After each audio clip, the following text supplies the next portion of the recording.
नमस्कार, स्वागत है आपका संसद टीवी पर। मैं हूं मनोज वर्मा और आप देख रहे हैं हमारा खास कार्यक्रम मुद्दा आपका। आज का मुद्दा राज्यों की आर्थिक स्थिति से जुड़ा है। जाहिर तौर पर जब बात राज्यों की आर्थिक स्थिति की होती है तो इसका असर राज्यों के विकास और आम आदमी के जीवन पर पड़ता है।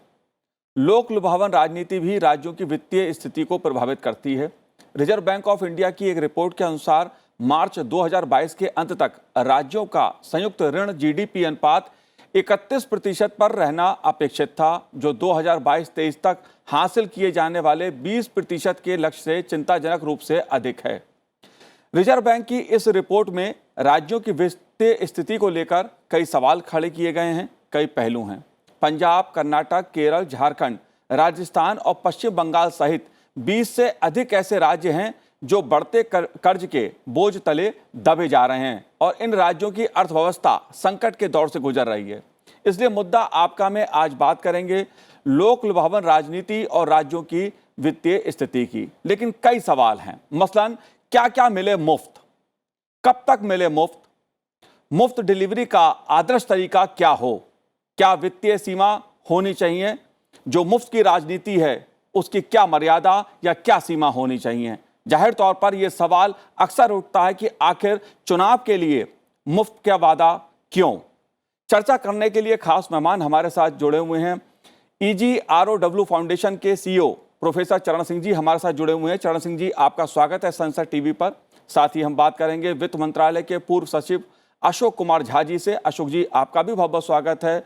और बात करेंगे राजस्थान सरकार के पूर्व मुख्य सचिव अशोक जैन जी से। अशोक जी, आपका भी बहुत बहुत स्वागत है संसद टीवी पर। लेकिन शुरुआत अशोक जी मैं आपसे करूंगा।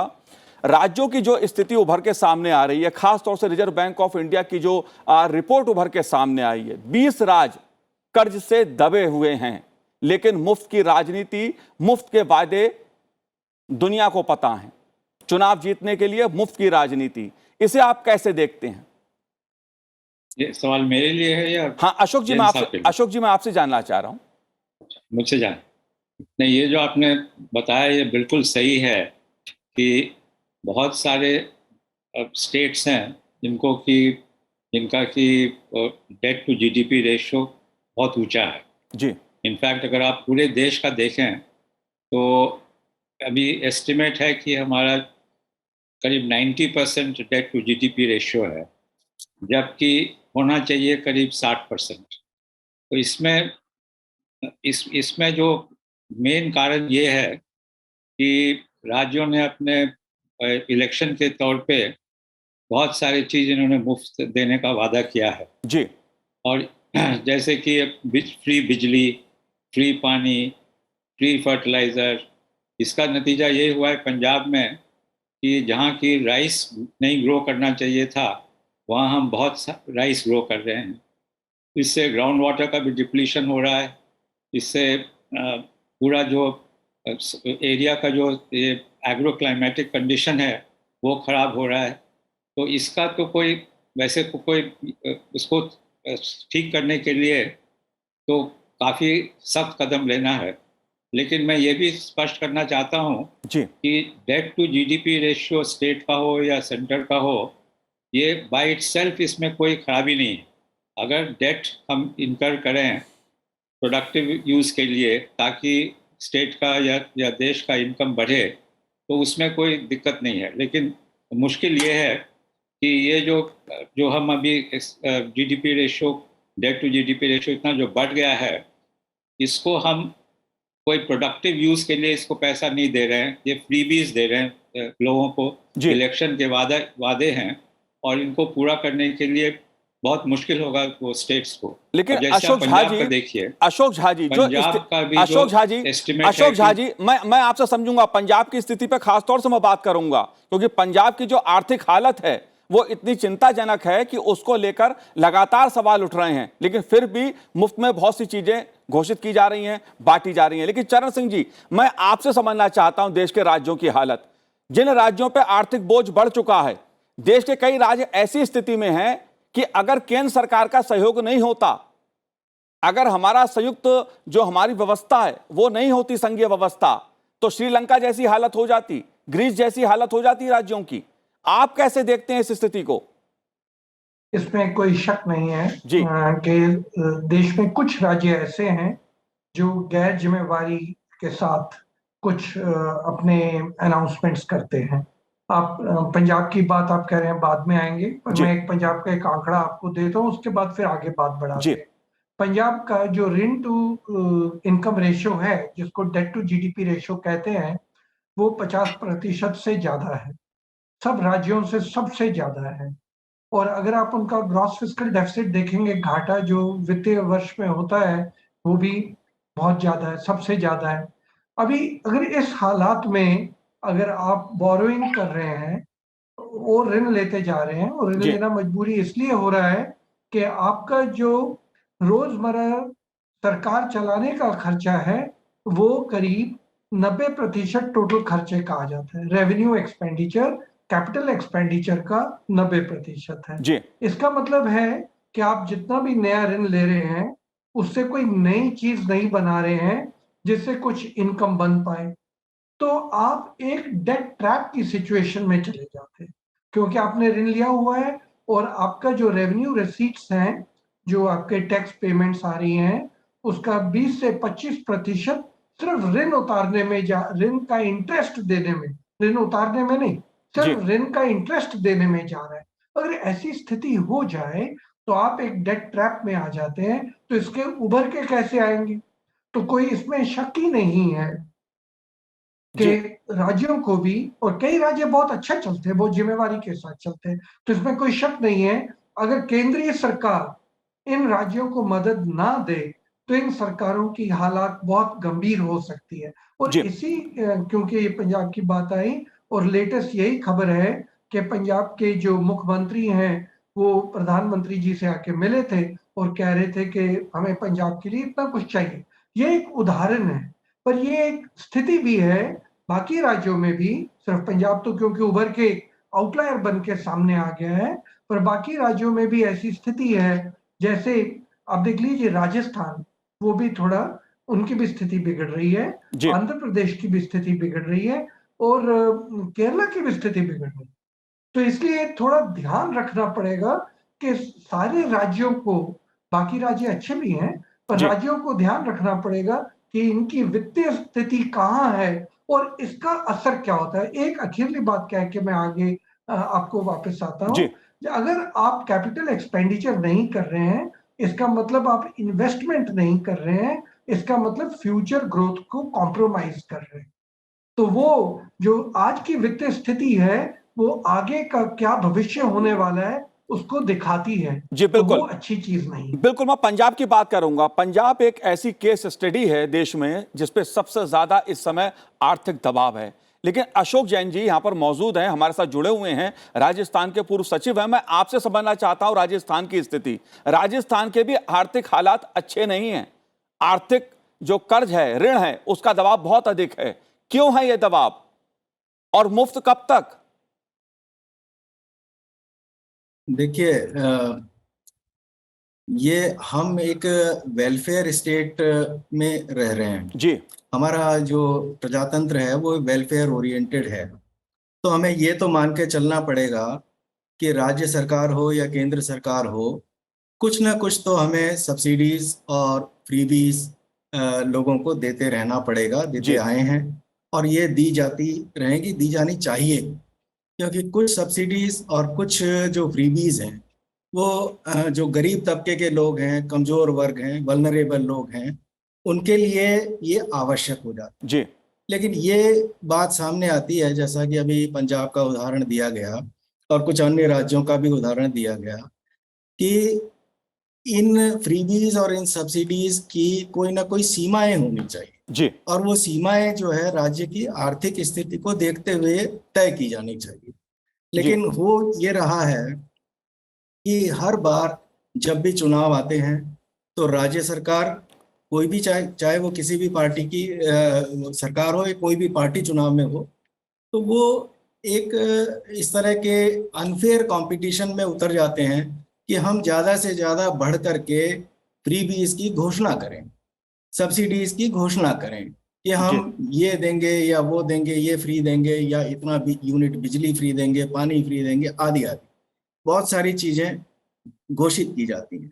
और जब घोषित की जाती हैं, फिर सरकार जब बन के आ जाती है, चुन के आ जाती है, तो उन पे दबाव रहता है कि हम उस घोषणा को अमल में लाएं।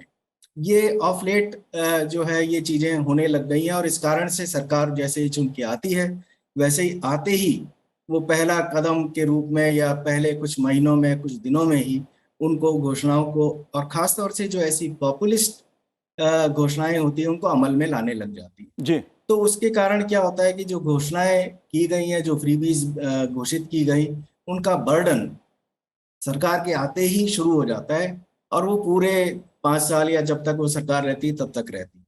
जी पहले ये होता था कि ये इस तरह के वादे या इस तरह की चीजें, इस तरह की लोक लुभावन घोषणाएं और जो फ्रीबीज बांटने का सिलसिला है, वो चुनावों से कुछ पूर्व, कुछ समय पूर्व, 6 महीने, 8 महीने, साल भर पहले किया जाता था। लेकिन जी अब ये देखा जा रहा है कि सरकारें जो है आते ही एक तो ये काम शुरू कर देती हैं, और अगर आते ही न भी किया जाए तो चुनाव से बहुत पहले, कम से यानी 2 या 2.5 या 3 साल पहले से भी जो है फ्रीबीज बांट करके अपने वोट बैंक को लुभाने की कोशिशें करती रहती हैं। आ, तो आ, इसका जो मैं हश्र देख रहा हूँ, वो ये है कि एक तो राज्य सरकारें, जैसा कि अभी बताया गया, उनका डेट टू जीडीपी रेशियो जो है वो बहुत जी बिगड़ रहा है।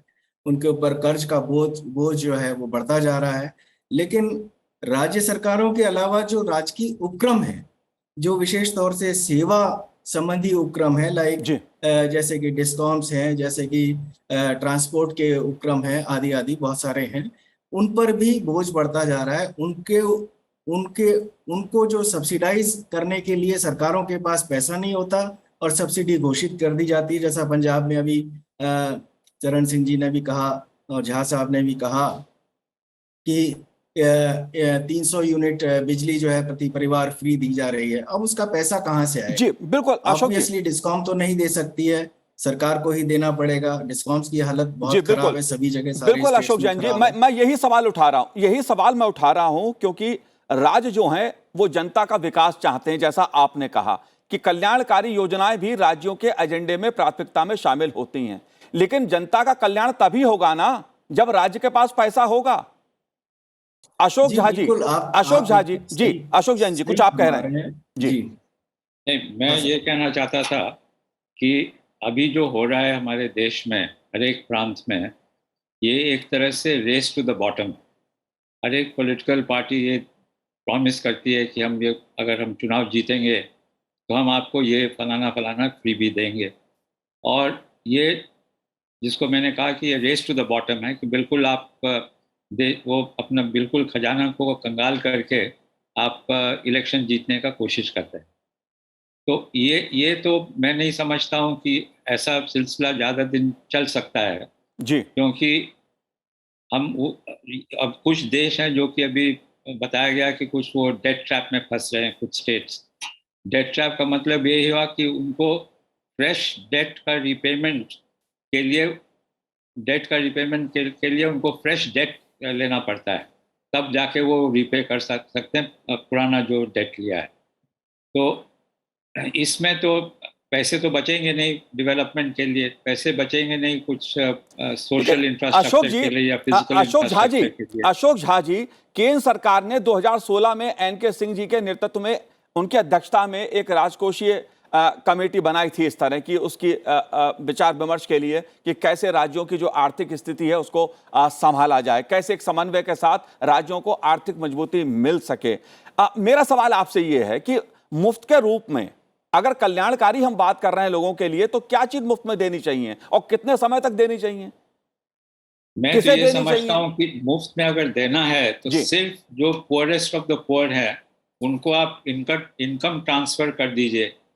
जो कि सबसे गरीब हैं, जिनको कोई और चारा नहीं है, उनके लिए आप इनकम ट्रांसफर कर दीजिए। लेकिन ये सिर्फ सिलेक्टिव होना चाहिए, सिर्फ बहुत कम प्रतिशत परसेंटेज ऑफ पॉपुलेशन उनके लिए। जो अभी जो हम कर रहे हैं देशों में कि सबके लिए बिजली माफ, सबके लिए दूसरे चीज माफ, सबको 1,000 रुपये, जैसे किसी ने प्रॉमिस किया कि हर एक महिला को 1,000 रुपये दिए जाएंगे। ये ऐसा नहीं करना चाहिए, क्योंकि उससे स्टेट के पास भी पैसा रहेगा नहीं तो डेवलपमेंट कैसे होगा, विकास कैसे होगा। जी बिल्कुल। चरण जी, हम बात कर रहे थे, पंजाब की बात कर रहे थे, लेकिन जो पंजाब के हालात हैं वो कितने चिंताजनक हैं वो अब उभर के सामने आ रहे हैं। लेकिन उसके बावजूद मुफ्त का वायदा, मुफ्त की राजनीति, ये हमें खूब देखने को मिल रही है। पंजाब की स्थिति की अगर मैं बात करूं तो उसे आप कैसे देखते हैं इस समय? मैं एक बात कहनी चाहूंगा। जी पिछली वार्तालाप से जो आ रहा है, अगर आपके माध्यम के थ्रू हम ये बता सकें कि ये फ्रीबी कहना बंद करो, जी। ये धोखाधड़ी है। उसका कारण है, कुछ भी फ्रीबी नहीं है। सच्चाई ये है कि आपको लोगों के सामने बताना चाहिए कि आपको मैं ये फ्री दे रहा हूं, पर आपके बच्चों से आज से 10 साल बाद मैं यही वसूल करूंगा, क्योंकि मैं ऋण लेके आपको दे रहा हूं। उसका जो ब्याज है और जो उसकी पूर्ति करनी है वो आपके बच्चे करें। जी। दूसरी बात, जो मैं आज आपको बिजली दे रहा हूं, मेरे पास तो पैसा नहीं है, आपको फ्री दे रहा हूं, पर मैं कहीं और टैक्स लगा रहा हूं। वो टैक्स हो सकता है आप पे भी दूसरी साइड से आ जाए, आपके बच्चों पे भी आ जाए। तो इतना अगर सारी राजनीति संभल जाएगी, अगर इतना समझा दिया जाए कि राष्ट्रीय कोष में तो पैसा है नहीं, फिर भी हम आपको फ्री दे रहे हैं, इसका मतलब है जो आपको फ्री लग रहा है वो सिर्फ आपको लग रहा है, पर इसका कहीं और से हम पूर्ति कर रहे हैं। शायद ये करने से इन थोड़ी सी रिस्पॉन्सिबिलिटी के साथ अनाउंसमेंट्स की जी। जाएगी। अभी बात आई पंजाब की। आपको पंजाब के बारे में एक कमाल की बात बताता हूं कि करीब 50% इनका कमिटेड एक्सपेंडिचर है, जिसमें इंटरेस्ट पेमेंट, पेंशन, सैलरीज। तो आप बताइए कि अगर इतना ज्यादा कमिटेड एक्सपेंडिचर चलेगा तो नई नीति कहां से आएगी। दूसरी बात, अगर आप देखें कि जो फ्रीबीज अनाउंस की जा रही हैं, ये करीब 2.7% ऑफ स्टेट जीडीपी है, और 2.7% ऑफ स्टेट जीडीपी का मतलब समझ लीजिए टोटल इनका जो डेफिसिट है वो 4.6 है, और जो उनका रेवेन्यू डेफिसिट है वो उससे ये ज्यादा है। जी। तो इसका मतलब साफ आ रहा है कि जो फ्रीबीज दी जा रही हैं ये ऋण लेके दी जाएंगी। अगर ऋण लेके फ्रीबीज दी जाएगी तो आप समझ लीजिए कि उस राज्य की वित्तीय स्थिति का क्या होगा। जी, मैं एक आंकड़ा बताता हूं राज्य की, जो पंजाब की अपने पैसा जुटा पाता है पंजाब, जी उसका ये फ्रीबीज 45% है। तो सारा कुछ अगर फ्रीबीज में दे दिया तो बाकी का क्या रह गया। तो पंजाब की स्थिति बहुत गंभीर है। और वैसे मैं आखिरी बात ये कहनी चाहूंगा, आज की नहीं, जी। पंजाब की स्थिति बहुत वर्षों से मैं देख रहा हूं, ये गंभीर से गंभीर जाती जा रही है, और कोई इसे रोकने की, थामने की प्रयत्न नहीं कर रहा है। ये पॉपुलिस्ट स्कीम्स में गिर जाते हैं। जी बिल्कुल, मैं पंजाब की बात इसीलिए कर रहा हूं क्योंकि देश में अगर हम किसी राज्य में सबसे ज्यादा इस समय आर्थिक स्थिति चिंताजनक है वो पंजाब की है, इसलिए हम चर्चा कर रहे हैं और एक केस स्टडी के रूप में इसे समझने की कोशिश कर रहे हैं। जैसे चरण सिंह जी, आपने कहा कि अगर मुफ्त में चीजें सरकार देती है तो उसका बोझ जनता पर आता है। पंजाब का एक आंकड़ा मुझे ध्यान में आ रहा है कि 3 लाख करोड़ का कर्ज है पंजाब पर, यानी पंजाब का हर नागरिक 1 लाख रुपए कर्ज में दबा हुआ है। यह स्थिति पंजाब की है। अगर पंजाब की बेरोजगारी की मैं बात करूं तो बेरोजगारी की स्थिति है कि 25% का स्तर है बेरोजगारी का, और राज्य ने साल 2021 में 75,000 करोड़ रुपए की कमाई की, लेकिन यह आंकड़ा भी लक्ष्य से 20,000 करोड़ रुपए पीछे रह गया। लेकिन फिर भी मुफ्त का वायदा, मुफ्त की चीजें बांटी जा रही हैं। अशोक जैन जी, मैं आपसे जानना चाहता हूं, आपसे समझना चाहता हूं कि राजनीतिक दल वादा करेंगे, उन्हें चुनाव लड़ना है, राजनीति करनी है, जाहिर तौर पर जनता को कुछ मिलेगा, उसके बदले में वोट भी मिलेगा, लेकिन राज्यों की जो स्थिति है, जो राज्यों की स्थिति है, उस पर किस तरह का असर पड़ता है? अगर कोई टीवी का वायदा करता है देने का, मुफ्त बिजली का वायदा करता है, मुफ्त पानी का वायदा करता है, ये मुफ्त बिजली आएगी कहां से, पानी आएगा कहां से, इसका पैसा कौन देगा? देखिए, जहां तक कोई भी सेवा या कोई भी वस्तु फ्री दी जाने की बात है, जिसको हम फ्री भी कह रहे हैं, तो कुछ फ्रीबीज या सब्सिडीज हम अगर उसको और थोड़ा रिफाइंड वे में कहें जी, तो वो बहुत आवश्यक भी होती है किसी किसी क्षेत्र में। जैसे कि कृषि के क्षेत्र में अगर आप देखें तो खाद या बीज पर या कृषि उपकरणों पर या इसी तरह के कृषि आदानों पर जो सब्सिडी दी जाती हैं, तो वो किसानों के लिए अति आवश्यक होती है, क्योंकि अदरवाइज किसान सरवाइव जो है बहुत मुश्किल से कर पाता है। लेकिन इसकी भी लिमिट्स और सीमाएं होती हैं और होनी चाहिए। कुछ इस तरह की और भी सब्सिडीज हैं, जैसे कि पशुपालन वगैरह में दी जाती हैं, जी। ट्रांसपोर्ट में भी सब्सिडी दी जाती है, पब्लिक ट्रांसपोर्ट में खासतौर से दी जाती हैं, दी जानी चाहिए भी, वो राज्य के लिए आवश्यक भी है। लेकिन अब क्या हो गया है कि फ्रीबीज जो है वो पॉपुलिस्ट होती चली जा रही हैं, ये जो सब्सिडीज हैं वो पॉपुलिस्ट हो गई हैं एक तो, और दूसरा उनकी सीमाएं जो है वो बहुत हद पार कर चुकी हैं। जैसा कि पंजाब का उदाहरण बार बार दिया गया, और पंजाब ही नहीं, मैं जहाँ तक देख पाता हूँ कि बहुत से अन्य राज्य हैं जिनकी स्थिति भी कमोबेश जो है पंजाब जैसी ही होती जी। जा रही है। तो ये इस स्थिति पर अंकुश लगाना अति आवश्यक होगा, अन्यथा इसके जो प्रभाव, जैसा कि आपने जानना चाहा कि इसका असर क्या होगा।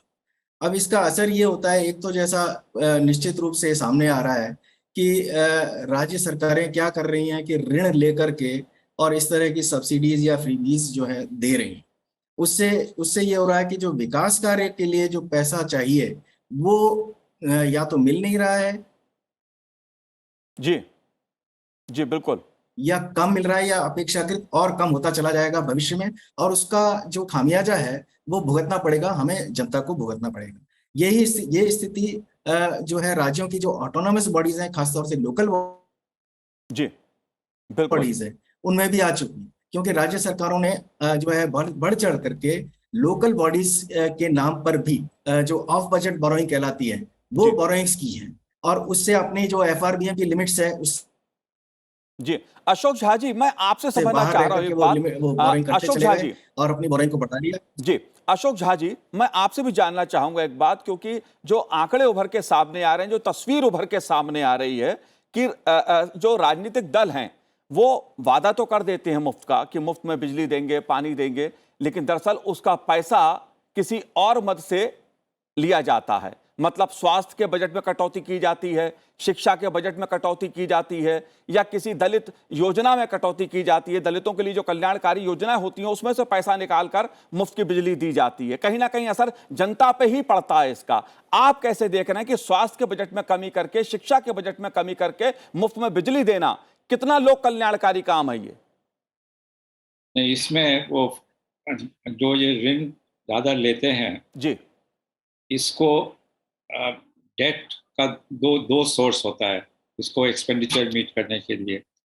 एक तो है कि आप बजट में दूसरे सेक्टर्स का पैसा काट लें। जी। दूसरा ये है कि आप ज़्यादा बॉर्डरिंग्स कर लें मार्केट से।